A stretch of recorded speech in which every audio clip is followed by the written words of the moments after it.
Buffalo Bills training camp is underway, and we're breaking down the biggest takeaways from day one today on Locked On Bills. You are Locked On Bills, your daily Buffalo Bills podcast. Part of the Locked On Podcast Network, your team every day.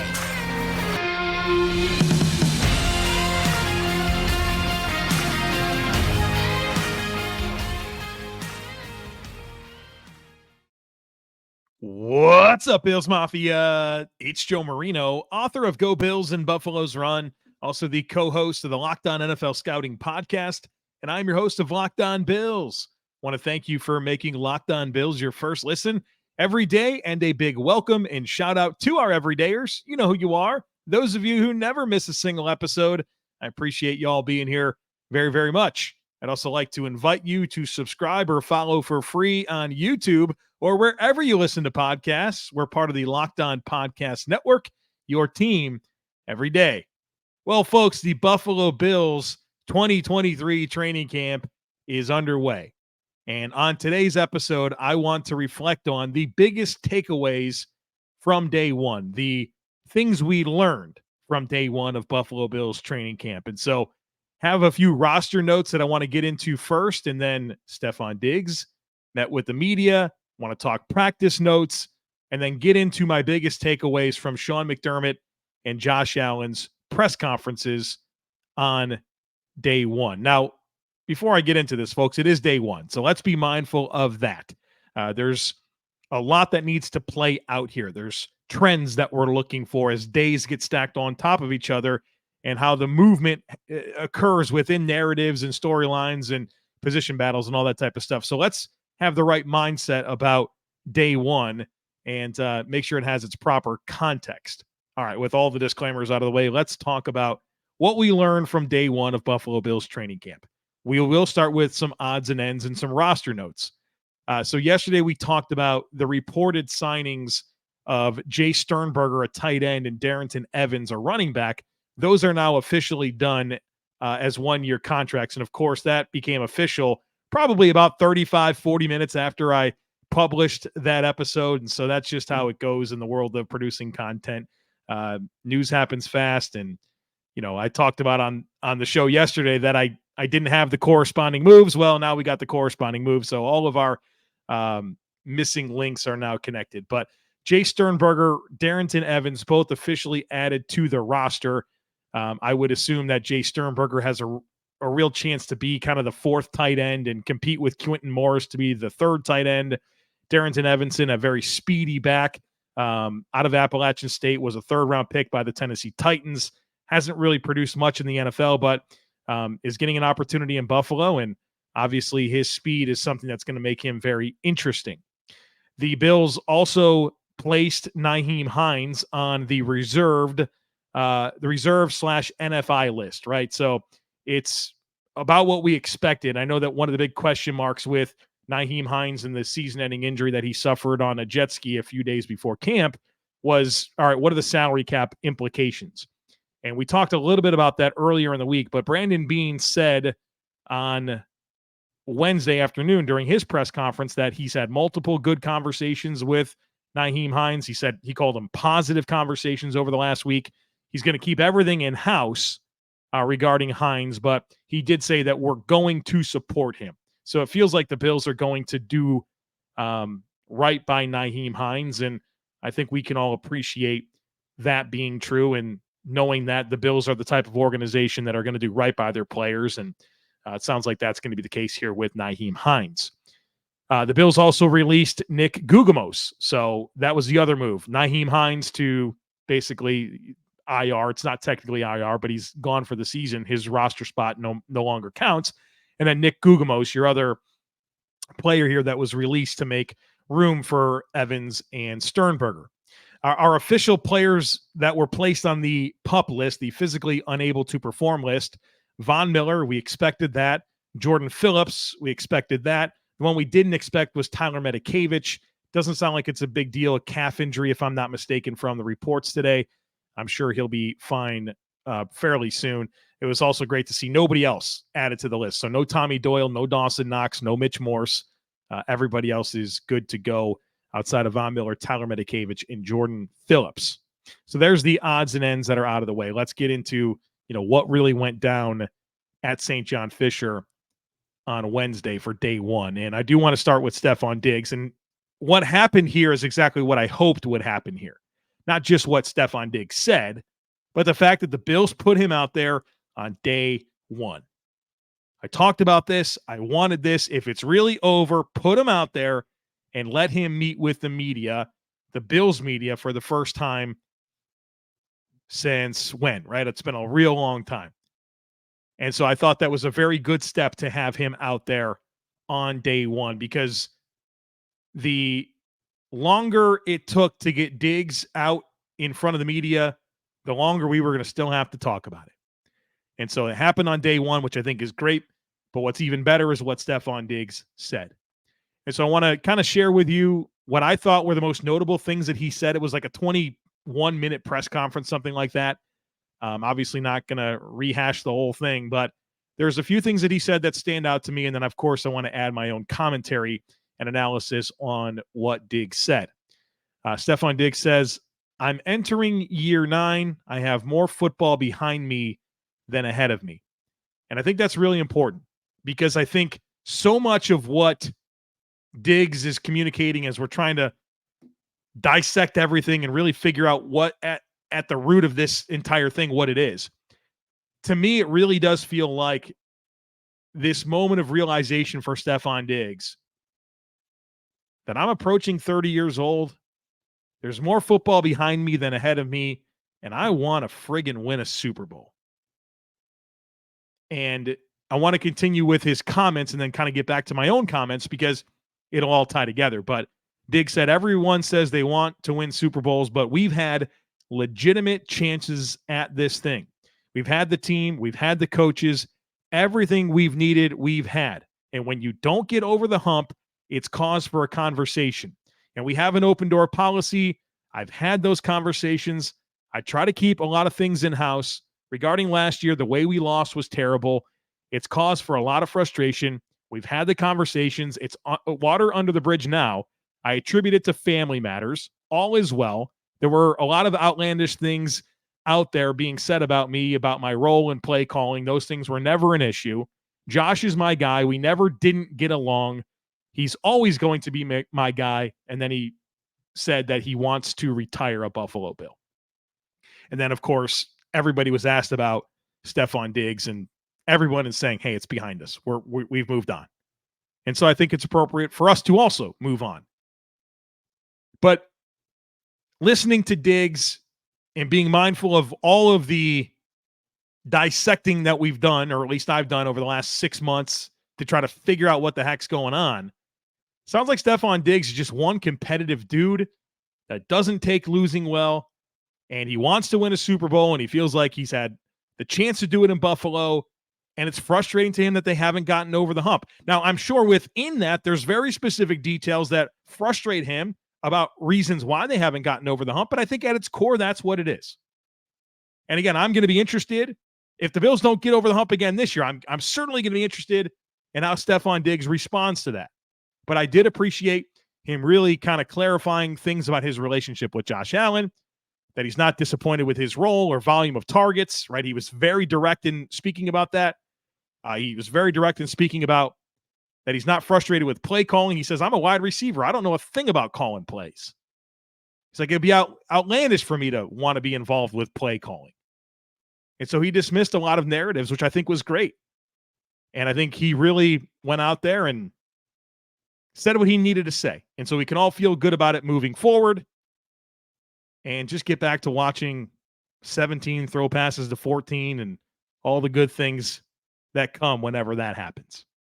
All right, folks, a bunch more to get here today. But first, need to tell you about eBay Motors. Our partners over at eBay Motors have teamed up with Locked On Fantasy Football host Vinny Iyer to bring you some of the best fantasy picks each week all season long. So whether you're prepping for a draft or scouting the waiver wire, every week we're going to provide you with players that are guaranteed to fit on your roster. So with draft prep underway for the upcoming season, let's see who Vinny has picked out for us on this week's eBay's Guaranteed Fit Fantasy Picks of the Week. Looking to make a smooth turn in fantasy football snake drafts with the last pick in the first round and the first pick in the second round? You'll be guaranteed to have two of the surest performers by going all AFC West with Raiders wide receiver Davante Adams and Chiefs quarterback Patrick Mahomes.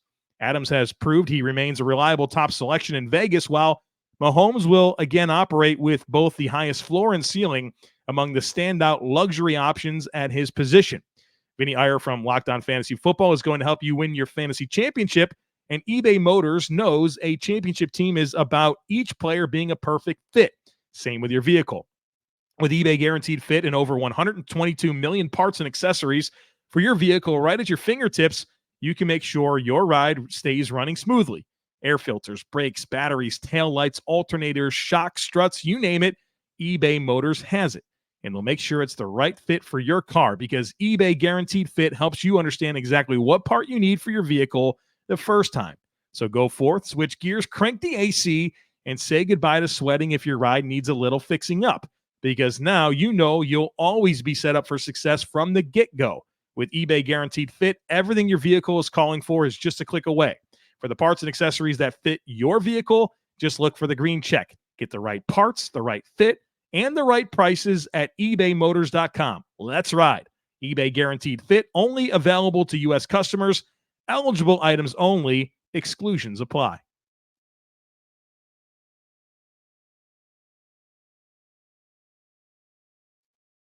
So next up, I want to focus in on the big takeaways from what actually happened on the practice field, what we learned about who was lining up where, who were the first team players, checking in on some of the camp battles, all that stuff. And so that's what I want to focus in on here in this segment. Now, let's start by acknowledging that this was a very short day one practice, less than 90 minutes of time on the practice field. And so definitely kind of got the impression that this was very much get your feet wet type of situation.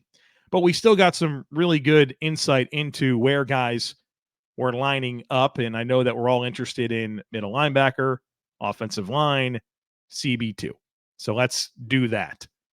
Now, as I expected, and I think I've tried to do my best to prime everyone here on this podcast and tell you that I think the Bills are going to give the veterans the first shot. And so that's exactly what happened. Let's start at cornerback, where the first team corner opposite of Tre'Davious White was Dane Jackson, which means it wasn't Kaiir Elam, it wasn't Christian Benford. So it was Elam and Benford running with the second team, Dane Jackson getting those opportunities on day one opposite of Tre'Davious White. Now, before I go any further, again, this is day one. First opportunity, right? Tomorrow, it could be White and Elam. We've seen this happen before with position battles under Sean McDermott at camp. On one particular day, it's going to be one guy's opportunity. On the next day, it's going to be another one. And look, if you've studied the Bills and McDermott over the last however many years he's been the coach, you know that the veterans are going to get that first opportunity. And so Dane Jackson, unsurprisingly, got the first opportunity opposite of Tre'Davious White. That doesn't mean Kaiir Elam won't be the starter. That doesn't mean Christian Benford won't be the starter. Just mean that Dane Jackson, as a player with the most tenure, got that first opportunity. Now, when it comes to performance of the players, the most interesting note that we got was Christian Benford intercepted Josh Allen on a pass intended for Stefon Diggs at the goal line. Both Sal Capaccio and Matt Marino called it the play of the day. Looks like from the descriptions that Benford cued the football and just broke on the football and beat Diggs to it. And so Benford, as a player who had a ton of ball production in college, it's cool to see that showing up here. And obviously you hate that Josh Allen threw an interception, but that's the deal with training camp.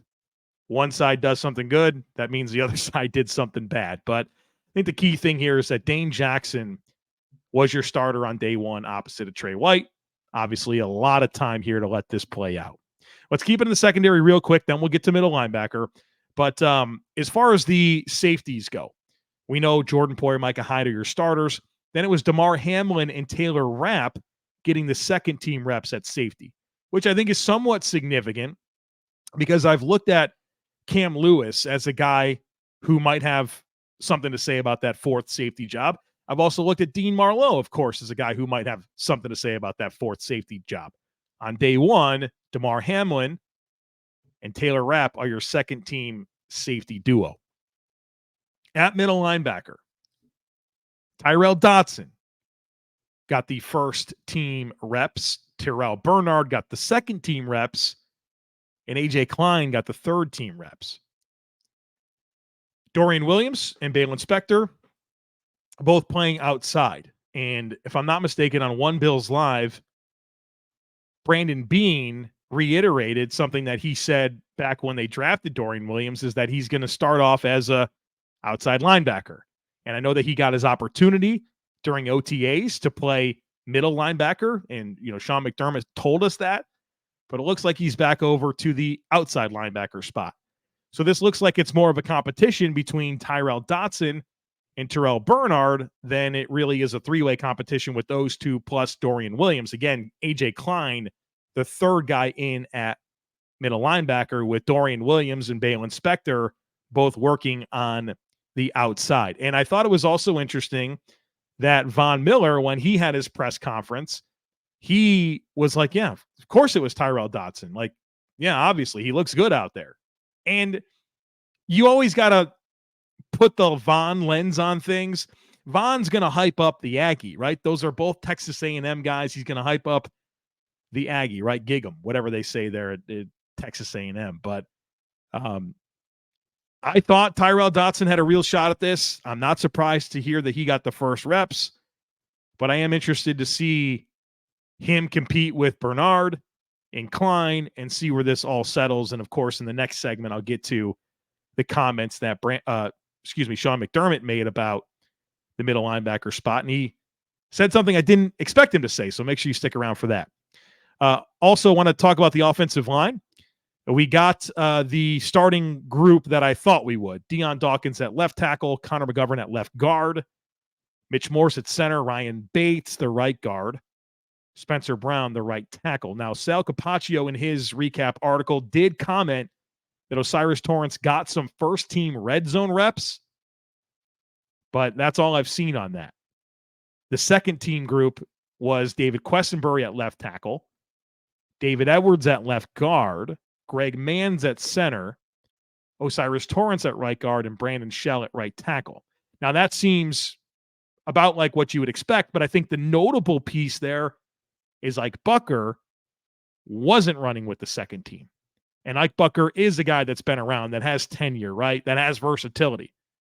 He wasn't at either guard spot over Edwards or Torrence. He also wasn't at center over Greg Manns.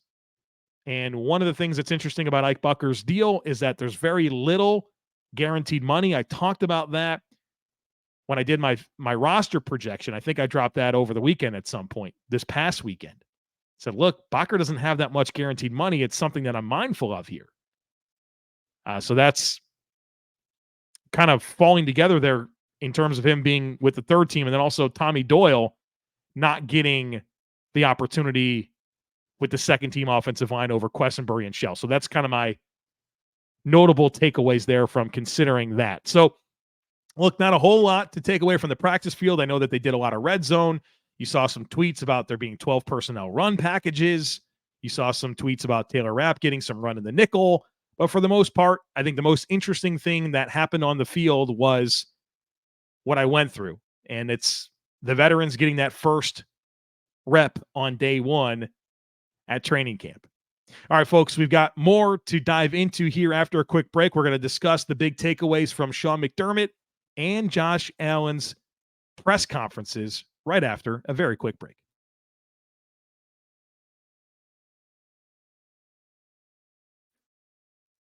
All right, so I want to dive into the most notable things that Sean McDermott and Josh Allen said during their press availability. And, you know, Sean McDermott spoke for like over 20 minutes. Can't remember how long Josh Allen's was. And so I'm going to kind of break that down into a more bite-sized version, kind of get out of the the boring coach speak, the stuff that doesn't say anything, and tell you what I thought was actually the most interesting stuff that either person said. So we'll start with Sean McDermott. I think Damar Hamlin is something that we have to get to. Sean McDermott said about Damar Hamlin that he has our full support. We're moving at his cadence, and he's a full go, which is great to hear, obviously, right? Certainly felt like there were some limitations throughout OTAs. Doesn't sound like that's the case anymore. He's full go. And I think it's the appropriate thing to say that they're moving at his cadence, but guys out there running second team with Taylor Rapp, feels like there's a lot of great momentum here, and which that's just an amazing story. And I don't know, I get chills thinking about this guy being on the field week 1.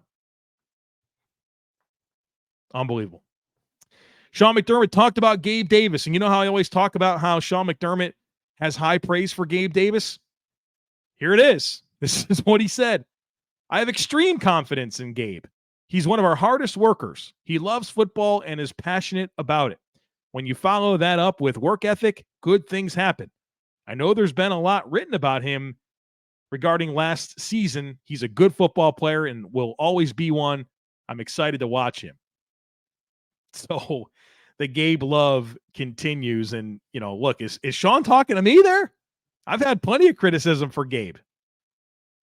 Sean referencing me? Maybe so. All right, middle linebacker, the competition there. Sean McDermott said, I don't want to put a hard stop on when it will be declared. There is value to making that sooner than later, this in terms of decision on who's going to start. We'll know when we know, and we have to let it play out a little bit. We want to see who leads the defense in the right way. I'm excited about the players we have.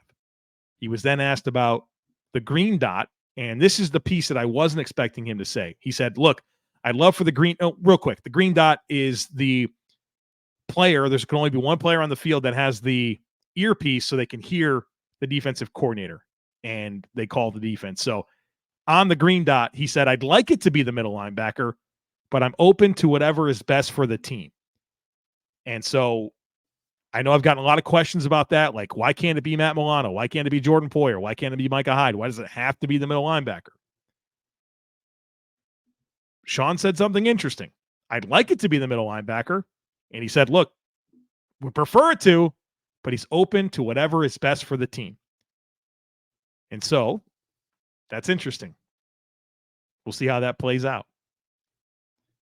Regarding Von Miller, Sean McDermott said, he's been through this before. I have full confidence in Von. He's not one to slow down. He wants to be out there. I wish I can heal as quickly as he's healed. I have cuts that haven't healed as quickly as his ACL. So a lot of positive messaging there about not only where he's at in his recovery, but just mentally, and just feels ready to go. During practice, he was working off to the side with a brace on his knee. And when Von Miller spoke, he said, look, he's aiming for week 1, but won't be out past week 6. And so that's nice to know that you kind of feel like you really do believe you have this strike zone of week 1 to week 6. And it won't be too long without Von Miller. And I can appreciate the things that Von also said about, look, I need to be around when this team needs me most, late in the season, all that type of stuff. So I'm still predicting week 6, but the momentum there is very, very good. Regarding Dalton Kincaid, this is what Sean McDermott said.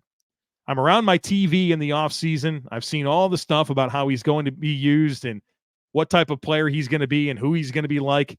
I just like to let the guy have one practice. Let's let him put his helmet on in front of the fans and enjoy it and put some work in before we say how many catches he's going to be worth. Sean being Sean, right? Sean being Sean.